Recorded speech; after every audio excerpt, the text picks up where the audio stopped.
Hello friends, welcome to ಸಿಹಿ cooking channel. So ಇವತ್ತು ನಾನು ಪನ್ನೀರ್ ಕ್ಯಾಪ್ಸಿಕಮ್ ಮಸಾಲ ಜೊತೆಗೆ ಬಂದಿದ್ದೀನಿ. ಪನ್ನೀರ್ ಕ್ಯಾಪ್ಸಿಕಮ್ ಮಸಾಲ ಮಾಡಲಿಕ್ಕೆ ಸೊ ಇಲ್ಲಿ ಚಿಕ್ಕ ಚಿಕ್ಕದಾಗಿ ಪನ್ನೀರನ್ನ ಕಟ್ ಮಾಡಿ ಇಟ್ಕೊಂಡಿದ್ದೀನಿ. ಇಲ್ಲಿ ಬಾಣಲೆ ಇಟ್ಕೊಂಡ್ಬಿಟ್ಟು ಬಾಣಲೆಯಲ್ಲಿ ಒಂದು 4 ಸ್ಪೂನ್ ಆಯಿಲ್ ಹಾಕ್ಕೊಂಡಿದ್ದೀನಿ. ಇವಾಗ ಪನ್ನೀರನ್ನ ಫ್ರೈ ಮಾಡ್ಕೊಳ್ಳೋಣ.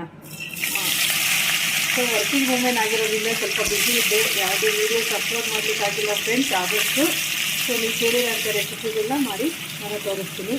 ಸೊ ಇವಾಗ ಆಯಿಲ್ ಬಿಸಿ ಆದಮೇಲೆ ಪನ್ನೀರ್ ಹಾಕ್ಕೊಂಡು ಪನ್ನೀರನ್ನ ಸ್ವಲ್ಪ ಲೈಟಾಗೆ ಅದು ತಿರುಗಿಸ್ಬಾರ್ದು, ಜಾಸ್ತಿ ಲೈಟಾಗೆ ಸ್ವಲ್ಪ ಫ್ರೈ ಮಾಡ್ಕೊಬೇಕು ಆಯಿಲಲ್ಲಿ. ಎಲ್ಲ ಕಡೆ ಆಯಿಲ್ ಸ್ಪ್ರೆಡ್ ಆಗಲಿ, ಯಾಕಂದರೆ ಅದು ಪಾತ್ರೆಯಲ್ಲಿ ಪನ್ನೀರ್ ಸ್ಟಿಕ್ ಆಗಿರುತ್ತೆ, ಅಂಟ್ಕೊಂಡ್ಬಿಟ್ಟಿರುತ್ತೆ. ನಿಧಾನಕ್ಕೆ ಆಯಿಲ್ ಹಾಕ್ಕೊಂಡ್ಬಿಟ್ಟು ಆಮೇಲೆ ಬಿಡಿಸ್ಕೊಬೇಕಾಗುತ್ತೆ. ಸೊ ತುಂಬ ಉರಿ ಕಮ್ಮಿಯಲ್ಲಿರಬೇಕು, ಸಿಮ್ಮಲ್ಲಿರಬೇಕು. ಇವಾಗ ನೋಡಿ, ನಾನು ಬಿಗ್ ಸ್ಪೂನ್ ತೊಗೊಂಡಿಲ್ಲ, ಚಿಕ್ಕ ಸ್ಪೂನ್ ತೊಗೊಂಡು ಜಸ್ಟ್ ಅದು ಏನಿದು ನಾವು ಇಟ್ಕೊಂಡಿದ್ದೀವಲ್ಲ ಬಾಣಲಿಗೆ ಅಂಟಿರೋದನ್ನ ಜಸ್ಟ್ ಬಿಡಿಸ್ಕೊತಾ ಇದ್ದೀನಿ ಅಷ್ಟೇ. ಸೊ ಆಯಿಲ್ ಮಧ್ಯೆ ಹಾಕ್ಕೊತಾ ಇದ್ದೀನಿ, ಅದು ಫ್ರೈ ಆಗಬೇಕು ಪನ್ನೀರ್. ಅದಕ್ಕೆ ನಾವು ತಿರುಗಿಸೋದ್ರಿಂದ ಪನ್ನೀರೆಲ್ಲ ಬಿಚ್ಕೊಂಡ್ಬಿಡುತ್ತೆ. ಸೊ ಆದಷ್ಟು ಸ್ಪೂನ್ ಹಾಕ್ಸೋದು ತುಂಬಾ ಕಾನ್ಸಂಟ್ರೇಷನ್ ಇರಬೇಕು. ಹೆಂಗೆ ಬೇಕು ಹಂಗೆ ತಿರುಗಿಸಿದ್ರೆ ಎಲ್ಲ ಓಪನ್ ಆಗಿಬಿಡುತ್ತೆ. ಸೊ ಇವಾಗ ನೋಡಿ, ಕರೆಕ್ಟಾಗಿ ಎಲ್ಲ ಕಡೆ ಆಯಿಲ್ ಇದೆ, ಪನ್ನೀರು ಫ್ರೈ ಆಗ್ತಾಯಿದೆ. ಸೊ ಇವಾಗ ಇಷ್ಟು ಫ್ರೈ ಆಗಿರೋದು ಸಾಕು.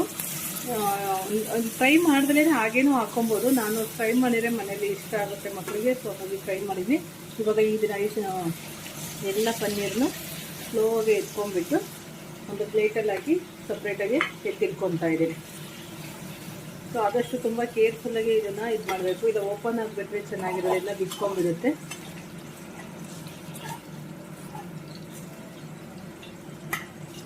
ಸೊ ಇವಾಗ ಅದೇ ಆಯಿಲಲ್ಲಿ ಪನ್ನೀರ್ ಫ್ರೈ ಮಾಡ್ಕೊಂಡಿರೋ ಆಯಿಲಲ್ಲಿ ಸ್ವಲ್ಪ ದಪ್ಪ ದಪ್ಪ ಪೀಸಾಗಿ ಆನಿಯನ್ ಕಟ್ ಮಾಡಿ ಇಟ್ಕೊಂಡಿದ್ದೀನಿ. ಸೊ ಆನಿಯನ್ ಹಾಕ್ಕೊತಾ ಇದ್ದೀನಿ. ಆನಿಯನ್ನ ಸ್ವಲ್ಪ ಫ್ರೈ ಮಾಡ್ಕೊಬೇಕು.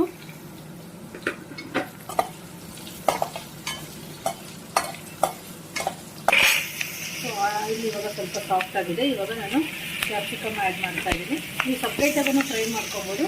ನಾನು ಒಂದರಲ್ಲೇ ಆ್ಯಡ್ ಮಾಡ್ತಾಯಿದ್ದೀನಿ. ಕಂಪ್ಲೀಟಾಗಿ ಫ್ರೈ ಆಗೋಂಗಿಲ್ಲ, ಸ್ವಲ್ಪ ಲೈಟಾಗೆ ಸಾಫ್ಟ್ ಆದರೆ ಸಾಕಾಗುತ್ತೆ. ತುಂಬ ಫ್ರೈ ಆಗಿಬಿಟ್ರೆ ತುಂಬ ಸಾಫ್ಟಾಗಿ ಹೋಗ್ಬಿಡುತ್ತೆ. ಆಮೇಲೆ ಗ್ರೇವಿ ಜೊತೆಗೆ ಇನ್ನೂ ಸ್ವಲ್ಪ ಬೆಂದಿರುತ್ತೆ. ಸೊ ಆವಾಗ ಟೇಸ್ಟ್ ಇರೋದಿಲ್ಲ, ತಿನ್ನೋದಕ್ಕೆ ಕ್ರಿಸ್ಪಿಯಾಗಿರೋದಿಲ್ಲ. ಸೊ ಆದಷ್ಟು ಲೈಟಾಗೆ ಫ್ರೈ ಮಾಡ್ಕೊಳ್ಳಿ. ನಾನು ಇವಾಗ ತೋರಿಸ್ತೀನಿ. ಒಂದು 2 ಮಿನಿಟ್ಸ್ ಫ್ರೈ ಆದರೆ ಸಾಕಾಗುತ್ತೆ, ಮೀಡಿಯಮ್. ಇವಾಗ ನೋಡಿ, ಇದು ಆಗಿದೆ. ಇವಾಗ ಇದನ್ನು ಸಪ್ರೇಟ್ ಪ್ಲೇಟಲ್ಲಿ ಎತ್ತಿಟ್ಕೊಳ್ಳೋಣ. ನೋಡಿ, ಇಷ್ಟು ಫ್ರೈ ಆದರೆ ಸಾಕು. ತುಂಬ ಫ್ರೈ ಮಾಡ್ಕೊಂಬಿಡಿ. ಕಲರ್ ಗೋಲ್ಡನ್, ಈ ಆನಿಯನ್ ಎಲ್ಲ ಗೋಲ್ಡನ್ ಕಲರ್ ಬರೋವಷ್ಟು, ಕ್ಯಾಪ್ಸಿಕಮ್ ಸಾಫ್ಟ್ ಆಗೋವಷ್ಟು ಫ್ರೈ ಮಾಡಬಾರ್ದು. ಸೊ ಇದನ್ನೆಲ್ಲ ಫ್ರೈ ಮಾಡಿಕೊಂಡು ಇವಾಗ ಎತ್ತಿಟ್ಕೊತಾ ಇದ್ದೀನಿ. ಅದೇ ಪ್ಯಾನ್ಗೆ ಮತ್ತೆ ಒಂದು 2 ಸ್ಪೂನ್ ಆಯಿಲ್ ಹಾಕ್ತಾಯಿದ್ದೀನಿ. ನೀವು ಆಯಿಲ್ ಅದರಲ್ಲೇ ಜಾಸ್ತಿ ಇದ್ದರೆ ನೋಡಿ ಹಾಕ್ಕೊಳ್ಳಿ. ನಾನು ಮನೆಯಲ್ಲೆಲ್ಲ ಕುಕ್ಕಿಂಗ್ ಯೂಸ್ ಮಾಡೋದು ಕೊಬ್ಬರಿ ಎಣ್ಣೆ. ಸೊ ಹಂಗಾಗಿಬಿಟ್ಟು ಕೊಬ್ಬರಿ ಎಣ್ಣೆ ಆಗಿರೋದ್ರಿಂದ ಸ್ವಲ್ಪ ನಾನು ಆಯಿಲ್ ಅಡಿಷ್ನಲಾಗಿ ಹಾಕ್ಕೊತೀನಿ. ಸೊ ಇದು ಡಿಪೆಂಡಿಂಗ್ ಆನ್ ನಿಮ್ಮ ಇಂಟ್ರೆಸ್ಟು. ಸ್ವಲ್ಪ ಆಯಿಲ್ ಬೇಕಾಗುತ್ತೆ, ಮತ್ತು ಆಯಿಲ್ ಹಾಕ್ಕೊಂಡಿದ್ದೀನಿ. ಆಯಿಲ್ ಬಿಸಿ ಆದಮೇಲೆ ಸ್ವಲ್ಪ ಸೊಂಪು, ಒಂದೆರಡು ಪಲಾವ್ ಎಲೆ, ಒಂದು 3 ರಿಂದ 4 ಲವಂಗ, ಒಂದು 2 ಏಲಕ್ಕಿ, ಎರಡು ಕಟ್ ಮಾಡಿ ಇಟ್ಕೊಂಡಿರೋಂಥ ಹಸಿಮೆಣಸಿನ್ಕಾಯಿ ಜಸ್ಟ್ ಫ್ಲೇವರ್ಗೋಸ್ಕರ. ಸೊ ಇದು ಆನಿಯನ್ ಪೇಸ್ಟ್ ಮಾಡಿ ಇಟ್ಕೊಂಡಿದ್ದೀನಿ. ಸೊ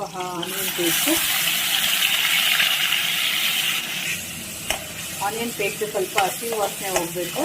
ಹಸಿ ಸ್ಮೆಲ್ ಹೋಗೋವರೆಗೂ ಒಂದು 2-3 ಸೆಕೆಂಡ್ ಸ್ವಲ್ಪ ಮಿಕ್ಸ್ ಮಾಡಿ, ಮೀಡಿಯಮ್ ಉರಿ ಇರಬೇಕು ಇದು.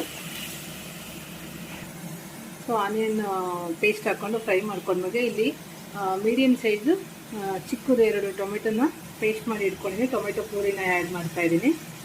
ಸೊ ಇದನ್ನು ಸ್ವಲ್ಪ ಹಸಿ ವಾಸನೆ ಹೋಗೋವಷ್ಟು ಫ್ರೈ ಮಾಡಬೇಕು. ಫ್ರೈ ಮಾಡಿಕೊಂಡು, ಸೊ ನೀವು ಆನಿಯನ್ ಪೇಸ್ಟ್ ಬೇಡ ಅಂದರೆ ತುಂಬ ಚಿಕ್ಕದಾಗಿ ಆನಿಯನ್ನ ಕಟ್ ಮಾಡಿ, ಇಲ್ಲಾಂದರೆ ಆನಿಯನ್ನ ತುರ್ಕೊಂಬಿಟ್ಟು ಹಾಕೊಬೋದು. ನಾನು ಆಲ್ರೆಡಿ ಆನಿಯನ್ ಫ್ರೈ ಮಾಡಿ ಇಟ್ಕೊಂಡಿರೋದ್ರಿಂದ ದಪ್ಪ ದಪ್ಪ ಕಟ್ ಮಾಡಿ ಫ್ರೈ ಮಾಡಿ ಇಟ್ಕೊಂಡಿದ್ದೀನಲ್ವಾ, ಸೊ ಅದಕ್ಕೆ ಆನಿಯನ್ ಪೇಸ್ಟ್ ಆ್ಯಡ್ ಮಾಡ್ತಾಯಿದ್ದೀನಿ. ಇವಾಗ 1 ಸ್ಪೂನ್ ಶುಂಠಿ ಬೆಳ್ಳುಳ್ಳಿ ಪೇಸ್ಟ್ನ ಆ್ಯಡ್ ಮಾಡ್ತಾಯಿದ್ದೀನಿ. ಸೊ ಇದೆಲ್ಲದನ್ನು ಹಸಿ ಸ್ಮೆಲ್ ಹೋಗೋವರೆಗೂ ಆಯಿಲಲ್ಲಿ ಚೆನ್ನಾಗಿ ಫ್ರೈ ಮಾಡ್ಕೊಬೇಕಾಗತ್ತೆ. ಸೊ ಇಲ್ಲಿ ಚಿಕ್ಕದಾಗಿ ಒಂದು ಚಿಕ್ಕಿ ಅರಿಶಿನ, 1 ಸ್ಪೂನು ಧನಿಯಾ ಪುಡಿ, 1 ಸ್ಪೂನು ಕಾಶ್ಮೀರ್ ಚಿಲ್ಲಿ ಪೌಡ್ರು, ಇದನ್ನೆಲ್ಲ ಹಾಕಿ ಚೆನ್ನಾಗಿ ಮಿಕ್ಸ್ ಮಾಡ್ಕೊಳ್ಳೋಣ. 1 ಸ್ಪೂನು ಗರಂ ಮಸಾಲೆ ಆ್ಯಡ್ ಮಾಡ್ತಾ ಇದ್ದೇನೆ. ಸೊ ಎಲ್ಲ ಮಸಾಲ ಪೌಡರ್ಗಳನ್ನೆಲ್ಲ ಹಾಕಿ ಇವಾಗ ಚೆನ್ನಾಗಿ ಅದನ್ನ ಹಸಿ ವಾಸನೆ ಹೋಗುವಷ್ಟು ಫ್ರೈ ಮಾಡ್ಕೊಂಡು. ಸೊ 1 ಸ್ಪೂನು ಮೊಸರನ್ನ ಆ್ಯಡ್ ಮಾಡ್ತಾ ಇದ್ದೀನಿ. ನೀವು ಮೊಸರು ಆಪ್ಷನಲ್ಲು, ಮೊಸರು ಬೇಡ ಅನ್ನೋರು ಫ್ರೆಶ್ ಕ್ರೀಮ್ನ ಆ್ಯಡ್ ಮಾಡ್ಕೊಬೋದು, ಇಲ್ಲ ಹಾಲಿನ ಕೆನೆಗಳು ಹಾಕ್ತಾರೆ ಫ್ರೆಶ್ ಆಗಿರೋದು ಅದನ್ನು ಹಾಕ್ಬೋದು, ಇಲ್ಲ ಅಂದರೆ ಗೋಡಂಬಿನ ನೆನೆಸಿಟ್ಟು ಪೇಸ್ಟ್ ಮಾಡಿ ಅದನ್ನು ಹಾಕ್ಬೋದು. ಸೊ ನಾನು ಅದು ತುಂಬ ಮನೇಲೇ ಮಾಡಿರೋ ಅಂಥದ್ದು ಫ್ರೆಶ್ ಆಗಿರೋ ಅಂಥದ್ದು 1 ಸ್ಪೂನು ಕರ್ಡ್ನ ಆ್ಯಡ್ ಮಾಡಿದ್ದೀನಿ. ಸೊ ಮೊಸರು ಬೇಡ ಅಂದರೆ ಸ್ಕಿಪ್ ಮಾಡಿ, ನಿಮಗೆ ಇಷ್ಟ ಆಗೋದನ್ನು ನೀವು ಆ್ಯಡ್ ಮಾಡಿ. ಗೋಡಂಬಿ ಪೇಸ್ಟ್ ಆದರೂ ಆ್ಯಡ್ ಮಾಡ್ಬೋದು, ಇಲ್ಲಾಂದರೆ ಕೆಲವೊಬ್ಬರು ತೆಂಗಿನಕಾಯಿನ ಈ ಟೈಮಲ್ಲಿ ಪೇಸ್ಟ್ ಮಾಡಿ ಆ್ಯಡ್ ಮಾಡ್ತಾರೆ. ಸೊ ಅದನ್ನು ಹಾಕ್ಕೊಬೋದು. ನಾನಿಲ್ಲಿ ಆಲ್ರೆಡಿ ಟೊಮೆಟೊ ಪೇಸ್ಟ್ ಮಾಡಿರೋದ್ರೆ ಜಸ್ಟ್ 1 ಸ್ಪೂನ್ ಮಾತ್ರ ಮೊಸರು ಹಾಕ್ಕೊಂಡಿದ್ದೀನಿ. ಫ್ರೈ ಮಾಡಿ ಮುಂಚೆಗೇ ಇಟ್ಕೊಂಡಿರೋಂಥ ಕ್ಯಾಪ್ಸಿಕಮ್ಮು ಆನಿಯನ್ ಆ್ಯಡ್ ಮಾಡ್ತಾ ಇದ್ದೀನಿ. ಸೊ ಇದನ್ನು ನೀಟಾಗಿ ಮಿಕ್ಸ್ ಮಾಡೋಣ. ನಿಮಗೆ ಕನ್ಸಿಸ್ಟೆನ್ಸಿ ನೋಡಿ ನೀವು ನೀರು ಹಾಕ್ಕೊಳ್ಳಿ. ನಾನು ಮಸಾಲ ಗ್ರೇವಿ ಮಾಡ್ತಿರೋದ್ರಿಂದ ಸ್ವಲ್ಪ ಗ್ರೇವಿ ಬೇಕು. ನಾನು ಚಪಾತಿ ಮತ್ತು ರೈಸ್ ಎರಡಕ್ಕೂ ಕಾಂಬಿನೇಷನ್ ಆಗಿ ಇದು ಮಾಡ್ತಾ ಇರೋದು. ಸೊ ಹಾಗಾಗಿ ಇವಾಗ ಆ ಕನ್ಸಿಸ್ಟೆನ್ಸಿಗೆ ಸರಿ ಹೋಗೋ ಥರ ನಾನು ನೀರನ್ನು ಆ್ಯಡ್ ಮಾಡ್ತೀನಿ. ಸೊ ಇದು ನೀವು ನಿಮ್ಮ ಒಂದು ಕನ್ಸಿಸ್ಟೆನ್ಸಿಗೆ ನೋಡಿಕೊಂಡು ನೀರನ್ನು ಆ್ಯಡ್ ಮಾಡಿ. ಇವಾಗ ರುಚಿಗೆ ತಕ್ಕಷ್ಟು ಉಪ್ಪನ್ನು ಹಾಕ್ತಾಯಿದ್ದೀನಿ. ನೀವು ಮಸಾಲೆಗಳೆಲ್ಲ ಪೌಡ್ರುಗಳು ಹಾಕೊಂಡು ಫ್ರೈ ಮಾಡುವಾಗ ಬೇಕಾದ್ರೆ ಹಾಕ್ಕೊಬೋದು. ಸೊ ನಾನು ಕನ್ಸಿಸ್ಟೆನ್ಸಿ ನೋಡಿಬಿಟ್ಟು ಹಾಕೋಣ ಅಂದ್ಬಿಟ್ಟು ಆಗ ಉಪ್ಪು ಹಾಕಿಲ್ಲ. ಸೊ ಇವಾಗ ಹಾಕಿದ್ದೀನಿ. ಇಷ್ಟು ರುಚಿಗೆ ತಕ್ಕಷ್ಟು ಉಪ್ಪನ್ನು ಆ್ಯಡ್ ಮಾಡಿಕೊಂಡು ಇದು ಸ್ವಲ್ಪ ಕುದಿ ಬರಲಿ. ಕುದೀತಾ ಇರುವಾಗ ಪನ್ನೀರನ್ನ ಆ್ಯಡ್ ಮಾಡೋಣ. ಇವಾಗ ಕ್ಯಾಪ್ಸಿಕಮ್ ಎಲ್ಲ ಚೆನ್ನಾಗಿ ಮತ್ತೆ ಫ್ರೈ ಆಗಿದೆ. ಮುಂಚೆಲೇ ಫ್ರೈ ಮಾಡಿ ಇಟ್ಕೊಂಡಿರೋಂಥ ಪನ್ನೀರನ್ನ ಆ್ಯಡ್ ಮಾಡ್ತಾಯಿದ್ದೀನಿ. ಸೊ ಪನ್ನೀರನ್ನ ಆ್ಯಡ್ ಮಾಡಿಕೊಂಡು ಒಂದು ಸಿಂಪಲ್ ಮಿಕ್ಸ್ ಅಷ್ಟೇ ಕೊಡಿ. ಒಂದು ಲೈಟಾಗಿ ಮಿಕ್ಸ್ ಮಾಡಿಬಿಟ್ಟು, ಸೊ ಇವಾಗ ಇದು ಸ್ವಲ್ಪ ಮಸಾಲೆ ಎಲ್ಲ ಪನ್ನೀರಿಗೆ ಮಸಾಲೆ ಎಲ್ಲ ಪನ್ನೀರ್ಗೆ ಹಾಕಬೇಕು. ಸೊ ಅದಕ್ಕೆ ಕಮ್ಮಿ ಸಿಮ್ಮಲ್ಲಿ ಇಟ್ಬಿಟ್ಟು ಕಮ್ಮಿ ಉರಿಯಲ್ಲೇ ಒಂದು ಲಿಡ್ಡನ್ನ ಮುಚ್ಚಿಬಿಟ್ಟು ಒಂದು 2 ಮಿನಿಟ್ಸು ಬೇಯಿಸ್ಕೊಳ್ಳೋಣ. ಇವಾಗ ಸಿಮ್ಮಲ್ಲಿ ಇಟ್ಟು ಒಂದು 2 ನಿಮಿಷ ಆಗಿದೆ. ವಾವ್, ನೋಡಿ ಎಷ್ಟು ಚೆನ್ನಾಗೆಲ್ಲ ಬೆಂದ್ಕೊಂಡ್ಬಿಟ್ಟು ಆಯಿಲೆಲ್ಲ ಬಿಟ್ಕೊಂಡಿದೆ. ಸೊ ಇವಾಗ ಪನ್ನೀರ್ ಕ್ಯಾಪ್ಸಿಕಮ್ ಮಸಾಲ ಪರ್ಫೆಕ್ಟಾಗಿ ರೆಡಿಯಾಗಿದೆ. ಸ್ಟವ್ನ ಆಫ್ ಮಾಡಿಬಿಟ್ಟು ಇವಾಗ ಲಾಸ್ಟಲ್ಲಿ ಸ್ವಲ್ಪ ಕಸ್ತೂರಿ ಮೆಂತಿನ ಹಾಕ್ತಾಯಿದ್ದೀನಿ. ಕಸ್ತೂರಿ ಮೆಂತಿನ ಹಾಕ್ಬಿಟ್ಟು ಆಮೇಲೆ ಸ್ವಲ್ಪ ಕೊತ್ತಂಬರಿ ಸೊಪ್ಪನ್ನು ಹಾಕ್ಕೊಂಬಿಟ್ಟು ಪರ್ಫೆಕ್ಟಾಗಿರೋದು ಪನ್ನೀರ್ ಮಸಾಲ ಕ್ಯಾಪ್ಸಿಕಮ್ ಜೊತೆಗೆ ರೆಡಿಯಾಗಿದೆ. ಸೊ ಇವಾಗ ಇದು ಚಪಾತಿ, ರೈಸು, ರೋಟಿ, ನಾನ್ ಯಾವುದಕ್ಕೆ ಆಗ್ಬೋದು, ಪರ್ಫೆಕ್ಟಾಗಿರುತ್ತೆ ಫ್ರೆಂಡ್ಸ್. ಇವಾಗ ನೋಡಿ ಸೂಪರಾಗಿ ರೆಡಿಯಾಗಿದೆ. ಇದನ್ನ ನಾನು ಇವತ್ತು ಚಪಾತಿ ಮತ್ತು ರೈಸ್ ಜೊತೆಗೆ ಸರ್ವ್ ಮಾಡ್ತಾಯಿದ್ದೀನಿ.